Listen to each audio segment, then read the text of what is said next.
Hello, sinners! Today I welcome you from North Korea, also known as DPRK. Not such a godless place as one thinks, especially since its founder, Kim Il-sung, who eradicated almost all religions in North Korea, was raised to be a Christian boy. Not to mention a church organist. Yes! Wanna know more about religion in the most isolated communist state on earth? Stay tuned!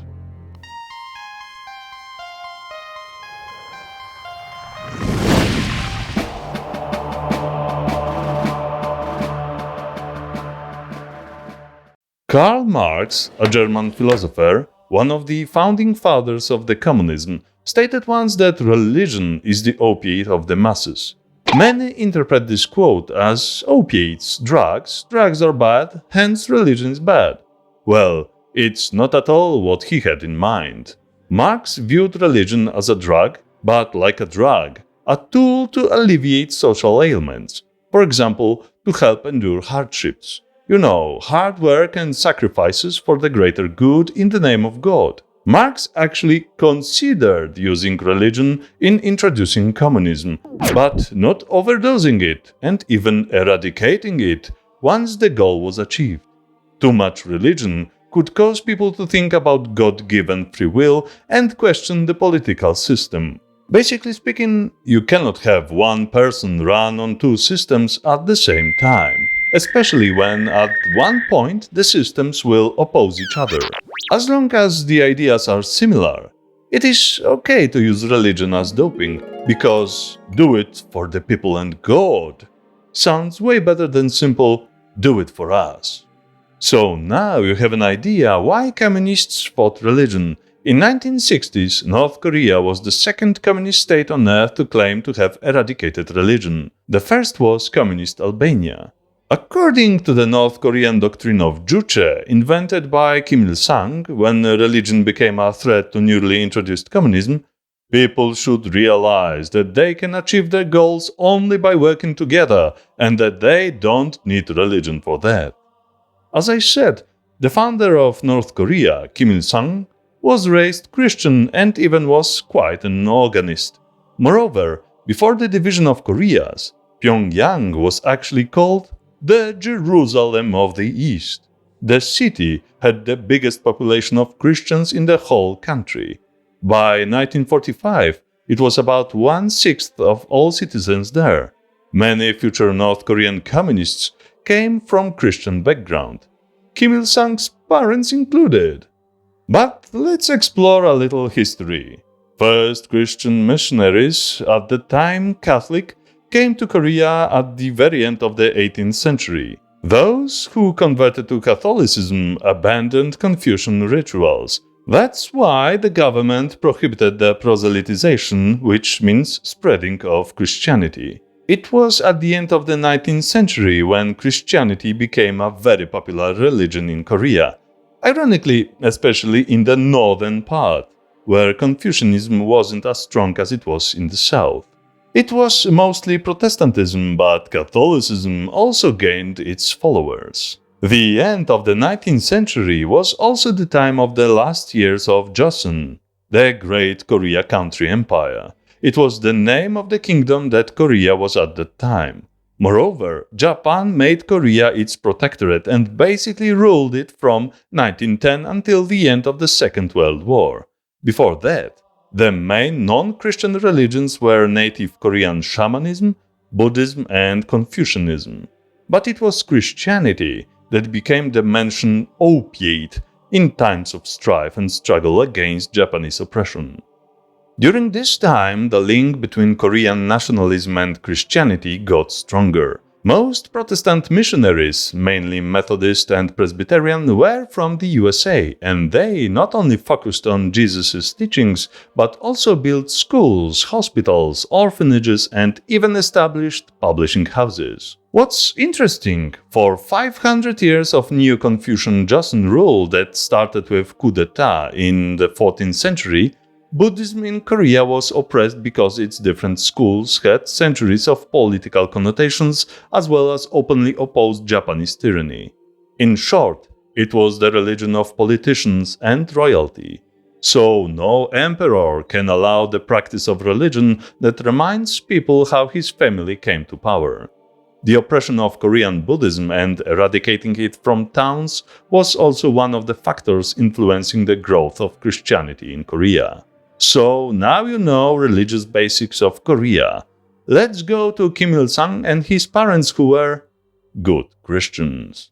Kim's mother, Kang Pan-sok, who now is called the Great Mother of Korea, was a Presbyterian deaconess. By the way, she is not the only mother of Korea. Her son's wife also has this title. Kim Il-sung's mother was born in a deeply Christian family. Her name, Pan-sok, meant rock and was a straight reference to Saint Peter. Her father, Kim Il-sung's grandfather, Kang Ton-uk, was a Presbyterian church elder. Moreover, Kim Il-sung's maternal uncle, Kang Ryang-uk, was a Protestant minister in the pre-communist times. However, later, when North Korea will turn into a communist country, he will become a close advisor of Kim Il-sung, as well as vice president of North Korea. The function he will keep practically until the end of his life. Kim Il-sung's daddy, Kim Hyong-jik, who was a fighter for Korean independence from Japanese oppression, was also a practicing Presbyterian.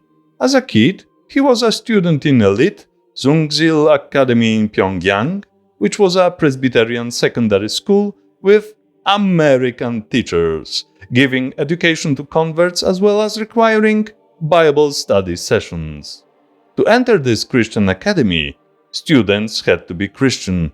Well, Kim's father never graduated. He married Kim's mommy, and soon they all left for Manchuria, where Kim's father became a professional revolutionist. But Kim's parents never abandoned their Christian faith to that extent that this mentioned professional revolutionist was also an organist and sometimes led church choir.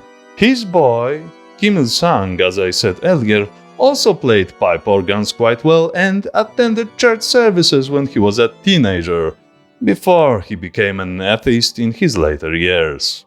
Now it is a little inconvenient for the DPRK's propaganda, but the father of the founder of DPRK used his Christian connections in plotting against Japanese oppressors. If it all went so well, why did Kim Il-sung eradicate all religion and later begin to officially state that his parents frequented church only to rest after a hard day's work? As if church benches were more comfortable than house chair or bed? Kim also used to state that he and his father had played organs only to spread anti-Japanese propaganda. Well, communists mastered the art of bending the truth to absurd. By the way, did you know that many North Korean defectors are not aware of the fact that their beloved leader came from the Christian family? Yep, that's right. But how did it happen that any religion became an enemy in North Korea? In mid-1930s, new political and philosophical doctrine gained more and more popularity. It proclaimed that everyone is equal. It also included the famous 19th century motto, "From each according to his ability, to each according to his needs." Yeah, right. It was just an excuse to rob and steal from the richer people in the name of the revolution, since the idea of no private ownership was introduced. This simple racket was called communism. First was Russia, which became Soviet Union. No one mentioned then thousands of victims whose only blame was being wealthy or highly educated, therefore able to contradict often illiterate communist officials. Royalty was enemy number one. A wave of alleged liberation of working class hit Europe and Asia. Religion became an obstacle in introducing communism. Kim Il-sung criticized religion and rejected Christian beliefs when he was young. He admitted he had used to be interested in church and that he had received humanitarian assistance from Christians. He even praised those Christians who supported him. There's actually one pastor who was a close friend of young Kim Il-sung. The name of this reverend was Son Jong-do, and he was also the Korean independence activist. He was like father to Kim Il-sung, who had lost his biological father as a child. The pastor had known Kim's father as they had attended together the Christian Sangsil Academy. He wasn't a communist himself, but he supported organizations fighting for independence. He helped to pay Kim Il-sung's school fees as Kim's family was quite poor. Kim Il-sung as a child even lived in a dormitory of the Methodist Church, as it was the cheapest option. In late 1940s, Kim Il-sung became the center of a personality cult. He gained this status in 1930s for his actions against the Japanese who occupied Korea. He was portrayed as a strong, wise and compassionate, just like Comrade Stalin. North Korea was inspired by the policies of the Soviet Union in the process of turning North Korea into a communist country. But its unique feature was almost not mentioning religion, like it had never existed. Until the end of the 1940s, any signs of religions were almost totally wiped out. And here in Joseon, the Korean Empire, newly seeded communist movement came into a conflict with all its religions. Christians claimed social equality without brutality and forceful collectivization of private ownership. Confucianism was already in lost position due to its hierarchical model of society devoted to one leader. Buddhism was associated with Korean royalty. Shamanism was considered superstition, and so on. Just like with opiate, communists used religion to fight Japanese, and when, after the Second World War, Korea split into North and South, they, already knowing the revolutionary value of religion, took part in eradicating it in order to prevent it from turning against them. Please bear in mind that most Protestant churches in North Korea were founded by Americans. That alone was a thorn in Kim Il-sung's side. After the war, Kim Il-sung didn't allow to rebuild churches damaged during American airstrikes, claiming that if God allowed that to happen, it means the churches should not be present. In 1946, 80% of Protestants fled to South Korea due to many arrests and persecution. In 1948, the Christian religion in the North almost vanished. Now it was easy to present Christianity as American invention and religion of imperialist collaborators. During the Korean War, the suppression of Protestants or Christians in general continued. Remember that at the same time, Kim's maternal uncle was a Protestant priest who made vice presidency. That is another example of communist hypocrisy. Simple North Korean Joe was a traitor if he was a Christian, but dear cousin of Kim was a prominent person despite being a Presbyterian minister without any churches around. Kim Il-sung knew that people of North Korea would need religion to help them endure international isolation, hunger, constant state of war. That is why the national religion in the country that eradicated religion became Chondoism, a patriotic religion, an amalgamate of shamanism, old beliefs, and philosophy close to communism, that hard work unites, be happy for what you have. This religion is from the 19th century Korean peasants' uprising against their masters. Chondoism also opposed Christianity as a foreign religion. This anti-imperialist religion aligned ideally with what Kim was to serve his citizens. Now Chondoists even have a political representation in a form of the Party of the Young Friends of the Heavenly Way. If you seek religion or not, North Korea has a Juche philosophy, which is a religion without God. Oh no! Did I say without God? No! Kim Il-sung implemented himself as Jesus Christ. There are many legends describing Kim Il-sung as the Almighty. Some anti-Japanese fighters saw him as a general on a white horse, quote, carrying an enormous sword, cutting a big tree down as if slicing soft bean curd. In another legend, Kim definitely resembles Jesus as he is walking on water or over water. Great leader comrade Kim Il-sung turned pine cones into bullets and grains of sand into rice, and crossed a large river riding on fallen leaves.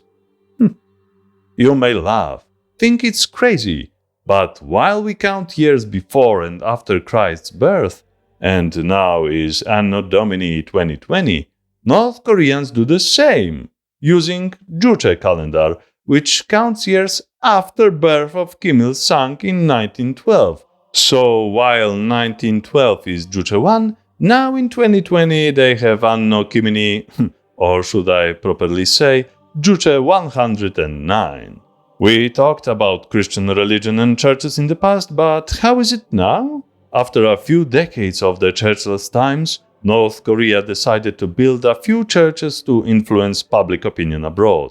So there are 4 state-sanctioned Christian churches in North Korea, 1 Catholic, 2 Protestant and 1 Russian Orthodox. They are all in Pyongyang.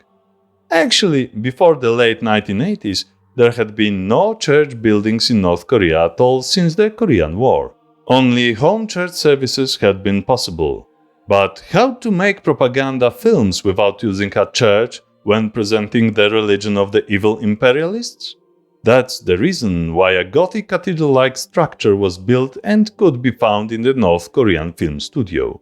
Also, in 1980s, DPRK published its own translation of the Bible, but it's hard to say how exactly it's been translated and used. North Korean Catholic Church is Catholic-ish, which means that instead of functioning under Vatican's command, it functions under the Korean Catholic Association, which was created by the North Korean government in 1988. So, who's the Pope there? The last official bishop of Pyongyang, Francis Hongyong-ho, was imprisoned by the North Korean communists in 1949 and later disappeared. The Catholic cathedral from the 19th century was destroyed during the Korean War. It took nearly a half of a century to build a Catholic church again. Changchung Cathedral, built in 1988 in Pyongyang, is the official place to practice Catholic-ish religion. There is not even a resident priest. The masses are said by foreign clergy. And now, weird Catholic facts from North Korea. DPRK twice invited Pope to Pyongyang. The first time it was Pope John Paul II, invited in 2000 by Kim Jong-il, and in 2018 Pope Francis, invited by Kim Jong-un. But both times popes refused to visit North Korea. Which is, frankly speaking, understandable. That would be a great North Korea's propaganda show, where both Kims would probably play a role of Jesus teaching Pope and ending with Pope praising communism and Kims. To this day, no Pope has visited DPRK, and no formal diplomatic relations exist between Vatican and North Korea. However, in 2014, Pope Francis invited North Korean Catholic Association to Seoul, South Korea, to attend Papal Mass, which is a big deal in Catholic Church. And yes, you guessed it, they declined this invitation, proving who really rules the church there. Bongsu and Chilgol are 2 Protestant churches in North Korea. Bongsu was built in 1988 in Pyongyang and was the first church in the whole country after the Korean War. It was probably the world's first church without a cross on it as well. This omission, pointed out by foreign tourists, was fixed in the 1990s. Bongsu Church was financed by the South Korean Presbyterian Church Association. Kim Il-sung, in order to legitimize the new church, acquired an American preacher, Billy Graham, who in 1990s preached there twice, as well as in Kim Il-sung University. Billy's son, Franklin, followed in his father's footsteps and also preached in Bongsu Church a decade later. In 2008, the church was relocated to a larger building. Well, many visitors have observed the signs of show in Bongsu Church, like, for example, South Korean pastor So Kyung-suk, who noticed that church officials don't know any hymns at all and that among participants there are no children. Any contact with church attendees was prohibited. Sermons were politically loaded with DPRK's ideas for Korea unification, and little party badges were collected to a ball before participants entered the church. It was pointed out that church is a sacred place and no political symbols are allowed. It all reminded more of a theme park for tourists than the real thing. The other one, Chilgol Church in Pyongyang, is dedicated to Kim Il-sung's mother, Kang Pan-sok, who, according to her son, only rested there after a day of hard work. But according to facts, she was a Presbyterian deaconess, as I mentioned before. And Kim Il-sung also accompanied his mother when he was very young. The church was originally founded in 1899, later destroyed in 1950s, and was rebuilt in 1989. It remains under the authority of the Korean Christian Federation, which basically is a front for the North Korean party. The denomination of this Protestant church, as well as the one previously mentioned, is unclear. In my opinion, it is another theme park, and foreign travelers who visit this church seem to have similar feelings. The Church of the Life-Giving Trinity is an Eastern Orthodox church in Pyongyang. And this one was founded in 2003 after Kim Il-sung's son, Kim Jong-il, visited Russia and got fascinated by the architecture of one of the Russian Orthodox churches. Some Russian diplomat asked Kim if there were any Orthodox believers in Pyongyang. "They would be found," was the Kim's answer that basically sums it all up. The church runs under the Korean Orthodox Committee that allegedly is under Patriarchate of Moscow and all Russia. But I tell you this, since no North Korean citizen had God's calling, 4 former secret servicemen were called upon by Kim to go to Moscow Ecclesiastical Seminary and become Orthodox priests. Amen. However, churches in North Korea seem to be the only places where there are no portraits of Kim Il-sung and his son. In North Korea, apart from Christian churches, some Chondoist churches and Buddhist temples can also be found, although you can't be sure if these temples are places of active worship. One more place should be mentioned here: Pyongyang University of Science and Technology, opened in 2010.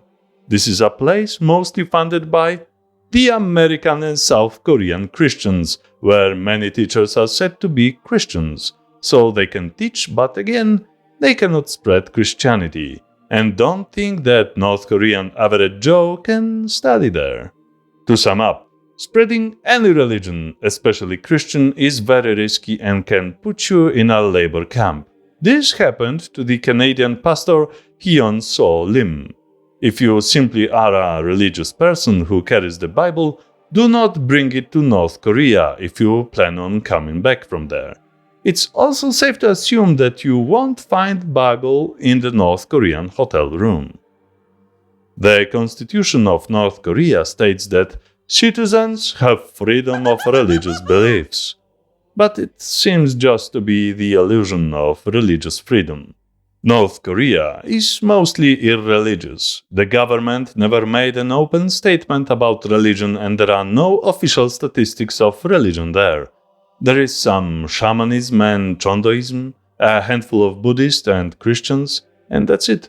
In general, number of believers of various religions vary so much that it is pointless to bring them up. For example, according to North Korea, there are a few thousands of Catholics, but according to the Western estimations, the number is less than 800, so in the most secretive place, no one really knows for sure.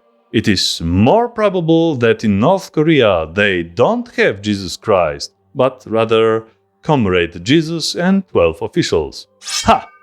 And now feel the power of our Lord through me. Give me your likes and subscriptions. Do not be afraid. Do it. Do it.